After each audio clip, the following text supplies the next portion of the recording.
Doctor Sunil करवे जी के सानिध्य में साईं बाबा की महिमा को आत्मसात कर आध्यात्मिक जीवन जीने की कला सीखें।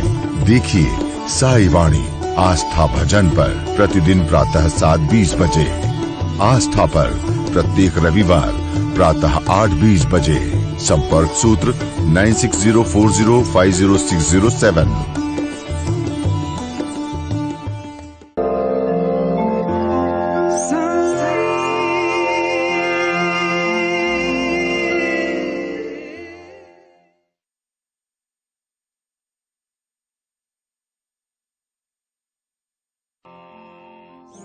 नमस्कार मेरे प्रिय आत्मा और विश्व के सभी साईं भक्तों को मैं प्रणाम करता हूँ, उनका आशीर्वाद लेता हूँ। साईं बाबा का जो संदेशा है मैं ध्यान और धारणा के माध्यम से आप सबके तक पहुँचाने का बहुत अच्छा प्रयास कर रहा हूँ और काफ़ी अच्छे लोग पूरे विश्व से जुड़ रहे हैं। कम से कम 1440 तक, और अभी इसी महीने में कुछ 8-10 और नए, मतलब 14 से 50 तक के पूरे विश्व के सेंटर्स को शुरू करने के लिए निमंत्रण आया है। और मैं हर जगह पे तो नहीं पहुंच सकता क्योंकि बहुत सारे मित्र जुड़ रहे हैं, लेकिन अपने अपने घरों में जब साईं की साधना शुरू की, साईं की आराधना शुरू की और साईं बाबा ने दिए हुए जीवन के सभी लक्ष्यों के प्रति जुड़ने को चाहा, तो इस बात से ज़्यादा खुशी की और कोई बात हो नहीं सकती। साईं वाणी सुन रहे हैं, साईं क्रिया कर रहे हैं, साईं ध्यान को अपने जीवन में आत्मसात कर रहे हैं और अपने जीवन में बदलाव ला रहे हैं। बहुत सारे प्रश्न मित्र पूछते हैं तो अच्छा लगता है कि उनके प्रश्न को मैं उत्तरित करूं और उनको उत्तर देने के लिए मैं उत्तरदायित्व हो जाऊं। जो बाबा ने मुझे आशीर्वाद दिया और उस आशीर्वाद के प्रति मैं आज सबसे जुड़ा हूं, और अपने से जुड़ना है मतलब जीवन में बदलाव लाना, जीवन में क्रांति लाना। लेकिन आज का जो प्रश्न है थोड़ा हट के प्रश्न है। आसाम के मेरे मित्र है डोगरा साहब, आदिनाथ जी डोगरा, उन्होंने पूछा, वो पूर्व IPS ऑफिसर रह चुके हैं, और उन्होंने पूछा कि सुनील जी मैं हर दिन आपकी साईं वाणी सुनता हूं, मुझे बड़ा अच्छा लगता है। डोगरा साहब आपने प्रश्न पूछा है कि मेरे जीवन में मैं बहुत ही एक समय था, उनको मैं पहले धन्यवाद दूंगा कि उन्होंने सत्य के प्रति जाना पसंद किया। उन्होंने जो भी था, ट्रुथनेस था, वो बोला उनके साथ, उनकी खुद की समस्या को मेरे साथ साझा किया। और उन्होंने कहा कि मैं ज्यादा शराब पीता था, लेकिन मैं अभी पूरी तरह से छोड़ना चाहता हूं। ये मेरे से मुश्किल हो, ये मुश्किल काम मेरे से हल होगा। मैं डोगरा साहब को धन्यवाद दूंगा। एक तो आपने पहली बात सच्चाई कबूल की। बहुत सारे लोग झूठ का मुखौटा पहन के जी रहे, और जहां तक आप में इतनी हिम्मत आई कि आप अपनी सच्चाई, अपनी समस्या को पेश करें, वही आप आधे जीत गए डोगरा साहब। आधा जीतना अभी बाकी है, और कोई मुश्किल नहीं। मैं हमेशा कहानियों के माध्यम से कुछ कहना चाहता हूं। इसके लिए मैं एक छोटी सी कहानी आपको कहूंगा। कहानी बड़ी प्रीतिपूर्ण है, आप इस सबके लिए है। डोगरा साहब को एक प्रतिनिधित्व कर रहे हैं, लेकिन ये सबके लिए है और इसको आप शांति से सुन लीजिए। साईं बाबा ने भी अपने जीवन में आए हुए भक्तों के प्रति बहुत सजगता के साथ वो रहे। शिरडी में जब बाबा द्वारका माई में बैठते थे, तब लोग शाम को आके समस्या पूछते थे। उस समय एक वहां का, उसी परिसर का, एक वहां के इलाके का एक अच्छा रईस आदमी आया और बाबा को मिला। वो उस अहमदनगर के शिरडी के परिसर में एक बहुत जमींदार आदमी था, और उसने बाबा के शरण में आके कहा, बाबा आप मुझे आपके सन्यास में ले लीजिए, आपके धर्म में ले लीजिए, मैं बहुत अच्छा भक्त बनना चाहता हूं। तो जो उसको जानते थे, बाबा के परिचित थे, उन्होंने बाबा के कान में जाके कहा, बाबा ये जरा थोड़ा सा इसके बारे में अच्छा नहीं कहा जाता है, थोड़ा संभाल के रहिएगा, क्योंकि ये व्रत तो लेता है लेकिन उसका पालन नहीं करता, क्योंकि ये बहुत बुरा इंसान है। वो जब अपने जीवन में जमींदारी कर रहा था तो हजारों लोगों की जमीनें उसने हड़पी है, बहुत गलत तरीके से वो जिया है, हमेशा शराब में डूबा है, हमेशा वेश्याओं के पास जाता है, जो भी बुरे बुरे कर्म है ये सब कर रहा है, और बहुत बड़े लेवल पे कर रहा है, बहुत बड़े पैमाने पे कर रहा है। बाबा आप इसे जरा संभाल के रहिए। बाबा अपने भक्तों को स्मित हास्य करके कहते हैं, आप चिंता ना करें, और वो चले जाते हैं। बाबा बोलते आ जाओ, कल से तुम मेरे दरबार में आ जाओ, मेरे आश्रम में आ जाओ। तो सब चिंतित होते कि इतना अय्याशी आदमी कैसे बाबा का भक्त बनेगा, निस्सिम भक्त बनेगा। लेकिन बाबा को विश्वास था, बाबा में वो शक्ति है, वो भक्ति है, वो उनके आशीर्वाद में वो सब ताकत है। और जब वो आया तो बाबा के पास बैठ गया। दूसरे दिन से बाबा ने कहा, चल ये काम कर ले, तू अभी धूप में रहना पड़ेगा, भिक्षा मांग के खाना पड़ेगा। डबल ताकत से जो बाबा के भक्त थे उनसे डबल ताकत से वो वहां भी काम करने लगा। बाबा के भक्त एक दिन में एक बार खाना खाते थे, वो 3 दिन में एक बार खाना खाता था। बाबा के भक्त कांटों से जब चलते थे, कांटे चुरा के चलते थे, ये कांटों में पैर रखे चलता था। साधना और तपस्या में वो कहीं भी कमी नहीं था, क्योंकि उसका अहंकार इतना बड़ा था कि वो अहंकार में वो एक्सट्रीम लेवल पे जाना पसंद करता था। जब वो गृहस्थाश्रम में था तो भी एक नंबर का वो अय्याश आदमी रहा, लेकिन जब वो ब्रह्मास्त्र से लेके वानप्रस्थ आश्रम से लेके सन्यासी आश्रम तक आया, उसने वहां भी एक्सट्रीम करना पसंद किया, क्योंकि वो लोग हमेशा ट्रांसफॉर्मेशन कर लेते तो पूरी तरह से कर लेते, क्योंकि उनका अहंकार अंदर से छुपा रहता है, बहुत बड़े लेवल पे छुपा रहता है। मैं ऐसा कभी मत सोचना कि वो होगा नहीं होगा, इसीलिए तो नरका नारायण बन गया। इसीलिए तो अंगुलीमार जैसा बहुत बड़ा जो राक्षस था, जिन्होंने हजारों करोड़ों लोगों को मारने की तपस्या की थी, वो भी अब भगवान अंगुलीमार हो गया। इसीलिए तो नरका नारायण भी बन गया। जीवन में बदलाव लाना ये कोई बड़ी बात नहीं है। जीवन में बदलाव हो सकता है, बदलने की सिर्फ क्षमता चाहिए। क्योंकि जब भौतिक जगत में वो बाबा का भक्त जी रहा था, तो भी वो नंबर 1 का भक्त था, अमीर इंसान था, जमींदार था, हर चीज को बहुत बड़े पैमाने पे करता था, और वो वहां भी नंबर 1 का इंसान था। आज वो भिक्षु भी बन गया तो नंबर 1 का बन जाएगा। कि बाबा को आत्मविश्वास था। सब बाबा के भक्त अचंभित हो गए 6 महीने के बाद, जो वो पूरी तरह से सूखा, पैर में बड़े बड़े छाले, चेहरा एकदम विद्रूप हुआ था, थका मांजा था, बैठा था शाम को एक जगह पे।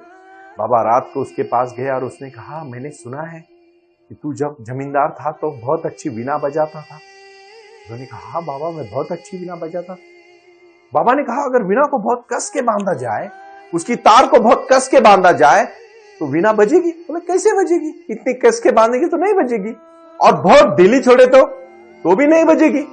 और इतना कह के बाबा चले जाते हैं। फिर रात भर वो सोचता है कि बाबा ने ये क्यों कहा। दूसरे दिन जाके बाबा के पैर छूता है और कहता है, बाबा मुझे मेरी समस्या समझ में आई।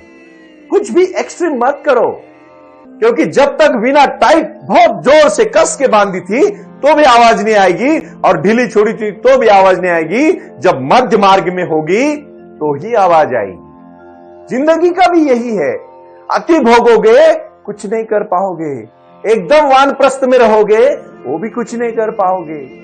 जब वो जमींदार था तो अति कर रहा था, और जब भिक्षु बना तो भी अति कर रहा था। इसलिए सुवर्ण मध्य होना जरूरी है। बाबा ने जब उसको संदेशा दिया कि तू अति बिना बने बांधेगा तो बजेगी नहीं, जीवन में अति भोग करेगा तो अच्छा नहीं है, और सब कुछ छोड़ के भी वानप्रस्थ में जाएगा तो भी अच्छा नहीं है। तुझे समाज में रह के, लोगों में रह के अपने जीवन में कार्य करना पड़ेगा। कुछ लोग ऐसे होते हैं कि जो बिल्कुल भक्ति से विरार, उनका भक्ति का कोई संबंध नहीं होता, और कुछ लोग ऐसे होते हैं कि 4-4, 5-5 घंटा भक्ति से जुड़े रहते। नहीं, ये मत करो। ये मैं आपको आज पंचसूत्री कह रहा हूं, और आज मैं कहना चाहता हूं, भक्ति का सही मार्ग है मध्यम मार्ग। अति मत करो। ये आज के जीवन का, आज के साईवानी का संदेशा है। अति नहीं करना चाहिए। बात को आप ठीक से समझो। मैं कहना चाहता हूं तहे दिल से आप सबको कि आज का संदेशा है अति मत करो, क्योंकि जब बाबा ने संदेशा दिया तो भक्तों को उदाहरण के साथ दिया है। हजारों करोड़ों उदाहरण देके बाबा ने जीवन में, ये क्या हुआ, बहुत बार लोगों ने अति करना चाहा। कृष्ण भगवान ने जब कुरुक्षेत्र में युद्ध शुरू हुआ तो अर्जुन ने बोला, मैं क्यों लड़ूं, अपना धनुष रख दिया नीचे। कृष्ण भगवान ने कहा, गलत है अर्जुन, जो करो तुझे एक सुई के बूंद की जमीन भी देने के लिए तैयार नहीं थे, वो अधर्म के साथ जी रहे, उठो और उनके साथ लड़ो। जब भगवान बुद्ध ने ज्ञान प्राप्त करने के लिए एक चावल का दाना खाया और निरंजन नदी को पार नहीं कर पाए, जब एक औरत अपनी मनीषा पूरी करने के लिए जब एक किसी पेड़ के नीचे जब वो खीर लेके आए और उसको लगा पेड़ से देने से अच्छा है कि मैं इस इंसान को खिलाऊं, और उस दिन बुद्ध को पता चला कि एक औरत ने दी हुई घी भी मुझे, खीर भी मुझे जीवन शक्ति दे सकती है, और उसी रात को भगवान बुद्ध को ज्ञान प्राप्त हुआ। अति वर्जते, अति वर्ज करो, क्योंकि ये बहुत महत्वपूर्ण विषय है आज का। अपने जीवन में कितना लगता है इंसान को, ऐसा कार्य करो जो जीवन में नाम रहे, काम रहे, जिंदगी भर आपका। अगर आपको एक सम्मान से जीना है तो भाई और बहनों याद रखना, एक ताकत आती है, आत्मनिर्भरता से वो ताकत आती है। वो ताकत कहीं बाहर से नहीं आएगी, वो ताकत अपने अंदर से आएगी। अभी अभी मैं कुछ लोगों से मिला, और खासकर मैं आज मेरे मित्र को कहना चाहता हूं, जिन्होंने प्रश्न पूछा कि मैं कुछ व्यसन करता था, कुछ मैं दारू के नशा में डूबा हुआ था, और अभी मैं बदल पाऊंगा। जरूर बदल पाएंगे। ये उदाहरण आपके लिए बहुत सटीक है साहब। अगर इतना बड़ा जमींदार इंसान बदल सकता है, सिर्फ आपको भक्ति का मार्ग चाहिए। आपको पता है भगवान कृष्ण में और अभी अभी के साइकोलॉजिस्ट में जो साइकेट्रिस्ट होते हैं, जो साइकोलॉजिकल काउंसलिंग करते हैं, उनमें क्या फर्क है? ये उनका छोड़िए, किसी को मैं निजी नाम लेना पसंद नहीं करूंगा, लेकिन मान लीजिए कि सिगमंड फ्राइड में और कृष्ण में क्या फर्क है? यही फर्क है। सिगमंड फ्राइड ने सिर्फ भौतिकता के तौर पर बोला, और भगवान कृष्ण ने अध्यात्म के तौर पर बोला, और साईं बाबा ने स्पिरिचुअलिटी का ध्यान देके सबकी साधना को जोड़ा, तभी भक्त बन गए। कुछ कर गुजरने के लिए मौसम नहीं मन चाहिए, साधन तो जुट जाएंगे, संकल्प का धन चाहिए। संकल्प का बहुत बड़ी बात होती है, बहुत बड़ा विश्वास होता है। वो आए और आकर चले गए, मौन रहे और कुछ कह गए। कुछ था जो बिन बाटे ही बट गया, जल उठे दिए और अंधेरा चले। अपने जीवन में भक्ति का मार्ग लाके, विश्वास को अपना के आपको जीवन में क्रांति करनी पड़ेगी, और यही क्रांति है विचारों की क्रांति। आज की पंचसूत्री आप समझ लीजिए। सबसे पहले अति मत करो। दूसरी बात, जीवन में हर चीज को बदल सकते हैं। बुरा इंसान भी अच्छा इंसान हो सकता है, सिर्फ आप ठान लो। तीसरा और महत्वपूर्ण विचार, अध्यात्म से जुड़ो। आप जब तक स्पिरिचुअलिटी के माध्यम से ध्यान नहीं करते, कोई कार्य नहीं आपके हाथ से अच्छा होगा। यह मैं आज दावे के साथ कह सकता हूं। चौथा और महत्वपूर्ण विषय कि भौतिक जगत के साथ साथ आध्यात्मिक जगत से भी जुड़ना। सिर्फ भौतिकता के उच्च स्तर पर मत जाना, सिर्फ आध्यात्मिकता की उच्च स्तर पर भी मत जाना। मध्यम, यह मध्यम बहुत जरूरी है। मध्य बहुत जरूरी है, क्योंकि यह मध्यता ही आपको जीवन में एक अच्छा और सक्सेसफुल इंसान, कामयाब इंसान बना सकती है। भौतिकता के स्तर पर जाना मतलब सिर्फ परिवार परिवार परिवार परिवार परिवार परिवार परिवार, कुछ नहीं होता। जब तक जिंदा है तब तक लोग पास होते हैं, पैसा है तो और पास रहेंगे। जिस दिन फायदा आपसे कम होगा, उस दिन लोग दूर जाना शुरू होते हैं। ऐसे लोग भी नहीं चाहिए जो पैसे के लिए पास आते हो, कुछ काम के लिए पास आते हो, कुछ स्वार्थ के लिए पास आते हो। ऐसे लोग जोड़ो जो अपने दिल से जोड़ना चाहते हो। मैं कहना चाहता हूं, एक विचारधारा। तीसरा और महत्वपूर्ण विषय है, साईं वाणी को सुनना है हर दिन। मेरे सभी साईं वाणी के मेरे सभी भक्तों को मैं प्रणाम करके इतना ही कहना चाहूंगा कि आपको आज 150वां के ऊपर ये साईं वाणी का एपिसोड हो रहा है। मुझे बड़ी खुशी है कि लगातार 4-5 महीने से हम जुड़े हैं, और आप भी लोग हमसे ताकत देके हम कार्य कर रहे हैं। मैं आस्था चैनल, आस्था भजन और खासकर मेरे मित्र धीरज जी को धन्यवाद देना चाहता हूं, जिन्होंने मुझे इतनी शक्ति दी। और मैं खुश हूं कि मैं साईं वाणी के अच्छे विचार आपको तक पहुंचाने का प्रयास करता हूं। हजारों करोड़ लोग जुड़ते हैं तो कहते हैं, सुनील जी आपकी साईं वाणी हमें नवजीवन, नव संजीवनी और वो शक्ति देती है कि जीवन में समस्या को किस तरह से हल किया जाए। मैंने कहा था, अभी मैं जब जी टीवी के एक प्रोग्राम में गया, मैंने कहा बारिश को आप रुका नहीं सकते, छाता आपको जरूरी है, क्योंकि छाता रखोगे तो बारिश से भिगोगे नहीं। जीवन में समस्या आने से आप रोक नहीं सकते, समस्या तो आएगी, लेकिन ध्यान करोगे तो समस्या से दूर नहीं बल्कि समस्या के ऊपर जीत के आगे चले जाओगे। और उसी प्रकार ध्यान। चौथा और महत्वपूर्ण है, अपनों के साथ सिर्फ मेरा मेरा नहीं करके अपना करना, हमारा करना, अपनों का करना। और पांचवी और आखिरी बात है, लक्ष्य को निर्धारित करके उसके ऊपर कदम कदम से चलते रहना, प्रारंभ करना जारी रखना, प्रारंभ करना जारी रखना। यही तो विचारधाराएं हैं, यही तो भूमिका है। जीवन में क्या है, जैसे वीणा को बहुत ढीला छोड़ेगा तो फायदा नहीं है, जीवन बहुत मौज मस्ती में व्यस्त करोगे तो फायदा नहीं है, और बिल्कुल भी नहीं करोगे तो भी फायदा नहीं है। बैलेंस करना सीखो। इसीलिए दिन के बाद रात आती है, रात में विश्रांति होती है, सुबह दिन भर काम होता है, फिर शाम को थकने के बाद फिर रात को विश्रांति होती है। उसी प्रकार दिन रात भी जीवन का एक लक्ष्य है। और इसीलिए मैं आखिरी में कहना चाहता हूं, उठो जागो, प्रारंभ करो, जारी रखो। ओम साई राम। प्रणाम। ओम साई राम। प्रारंभ करो, जारी रखो। इसी विचारधारा से साई वाणी का प्रारंभ हुआ। शिरडी के साई बाबा का आशीर्वाद पाके खुद अपने जीवन में एडवोकेट डॉक्टर सुनील नाना साहेब करपे जी ने साई वाणी के इस कार्यक्रम को प्रारंभ करते हुए 21वीं सदी को सही में साई बाबा के आशीर्वाद से लोगों के जीवन में बदलाव एवं खुशियां लाने के लिए साई वाणी का प्रारंभ किया। लगातार लोग साई वाणी को सुनते आ रहे हैं। साई कृपा जो साई ध्यान से जुड़ी हुई है, क्योंकि मेडिटेशन ही एक ऐसी शक्ति है जो जीवन में क्रांति ला सकती है, बदलाव ला सकती है और खुशियां दे सकती है। लेकिन उसके लिए प्राणायाम बहुत महत्वपूर्ण है और अपने संकल्प के प्रति अडिग रहकर उन्होंने प्राणायाम की श्रृंखला को अपने शक्ति से जोड़ा और उसको साई क्रिया के माध्यम से साई ध्यान के प्रति वो लगातार लेके चले गए। इन सब क्षेत्रों के लिए एक ऐसा परिक्षेत्र होना चाहिए जहां लोग आए और रुके। शिरडी में साई बाबा के समाधि के आशीर्वाद के बाद उनको ज्ञान और ध्यान दोनों की शक्ति देने का प्रयास किया जा रहा है।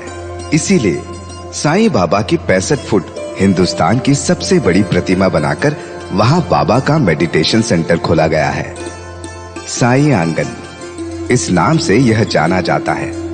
देऊळगाव गाड़ा, तालुका दौंड, जिला पुणे, यहाँ साई आंगन की और बारामती क्षेत्र में साई आंगन में इसी क्षेत्र की निर्मित करते हुए उन्होंने यहाँ निजी व्यवस्था के साथ बच्चों के लिए गुरुकुल सिस्टम का इंग्लिश माध्यम का स्कूल, जहाँ बच्चे पढ़े और जहाँ बच्चे गुरुकुल में रहकर गुरुकुल के माध्यम से गुरुर ब्रह्मा गुरुर विष्णु गुरुर देवो महेश्वरा गुरु साक्षात परब्रह्म तस्मै श्री गुरुवे नमः इसका ज्ञान ले पाएं। इसी के लिए इसे पूरी तरह से सीबीएसई एवं गुरुकुल के माध्यम से बच्चों को एक सुजान एवं भारत का एक ज्ञानी और अच्छा नागरिक बनाने के लिए वे ये कर रहे हैं।